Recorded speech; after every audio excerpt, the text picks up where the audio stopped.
ಕನ್ನಡ ನಾಡು, ಇದು ಕನ್ನಡಿಗರ ನಾಡಿಮಿಡಿತ.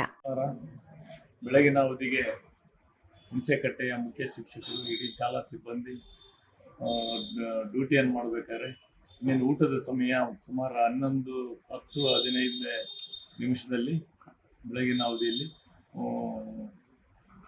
ಉಪಹಾರ ಸಮಯದಲ್ಲಿ ಮಗು ಉಪಹಾರವನ್ನು ಮಾಡ್ತಾ ಇರಬೇಕಾದ್ರೆ ಅದು ಎಲ್ಲ ನೆರಳಿಗೆ ಹೋಯ್ತಂತೆ. ಆ ಸಂದರ್ಭದಲ್ಲಿ ಹಾವು ಅಲ್ಲಿ ಎಲ್ಲಿತ್ತೋ ಏನೋ, ಬೇಸಿಗೆ ಇರೋದ್ರಿಂದ ಹೊರ ಬಂದಿರುತ್ತೆ, ಆ ಮಗುವಿಗೆ ಕಚ್ಚಿದೆ. ತಕ್ಷಣವೇ ಮುಖ್ಯ ಶಿಕ್ಷಕರಾಗಿರ್ತಕ್ಕಂಥ ರವಿಶಂಕರ್ ಅವರು ಆ ಮಗುವಿಗೆ ಪಿನ್ನಿಂದ ಒಂದು ಭಾಗ, ಹಾವು ಕಚ್ಚಿದಂಥ ಭಾಗವನ್ನು ಪಿನ್ನಿಂದ ಕೆರೆದ್ಬಿಟ್ಟು ಮತ್ತೆ ಬಾಯಿಂದ ಒಂದಿಷ್ಟು ರಕ್ತ ಹನಿಗಳನ್ನು ಹೊರಗೆ ತೆಗೆದಿದ್ದಾರೆ.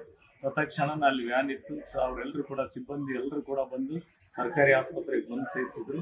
ತದನಂತರ ಹೆಚ್ಚಿನ ಚಿಕಿತ್ಸೆಗಾಗಿ ಬಸವೇಶ್ವರ ಆಸ್ಪತ್ರೆಗೆ ಆ ಮಗುವನ್ನು ಸಾಗಿಸ್ತಾ ಉಳಿದಂಥ ಶಿಕ್ಷಕರು, ಮುಖ್ಯ ಶಿಕ್ಷಕರಾಗಿರ್ತಕ್ಕಂಥ ರವಿಶಂಕರ್ ಅವರು ಇಲ್ಲೇ ಕೂಡ ಅವ್ರ ಟ್ರೀಟ್ಮೆಂಟ್ಗೆ ಇಲ್ಲೇ ಅಡ್ಮಿಟ್ ಮಾಡ್ಕೊಂಡ್ರು ಡಾಕ್ಟ್ರು.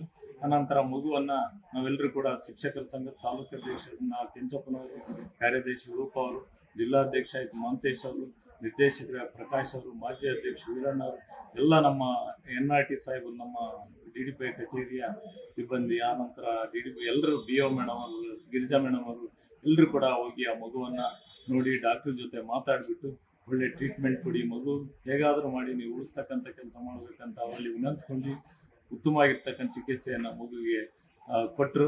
ಆ ಮಗು ಕೂಡ ಈಗ ಕಾನ್ಷಿಯಸ್ ಬಂದು ಒಂದು ನೀರನ್ನು ಕೇಳ್ತಾ ಇದೆ ಅವ್ರ ತಾಯಿಯನ್ನು, ಆದರೆ ನೀರನ್ನು ಕೊಡೋ ಹಾಗಿಲ್ಲ ಅಂತ ಡಾಕ್ಟರ್ ಸಲಹೆಯನ್ನು ಕೊಟ್ಟಿದ್ದಾರೆ.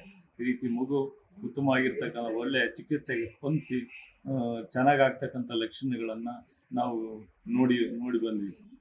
ತುರ್ನೂರು ಹೋಬಳಿ ಹುಣಸೆಕಟ್ಟೆ ಶಾಲೆ. ಸಬ್ಸ್ಕ್ರೈಬ್ ಮಾಡಿಕೊಳ್ಳಲು ಕೂಡಲೇ ಪಕ್ಕದಲ್ಲಿ ಕಾಣುವ ಬೆಲ್ ಐಕಾನ್ ಕ್ಲಿಕ್ ಮಾಡಿ ನೋಟಿಫಿಕೇಶನ್ ಪಡೆಯಿರಿ.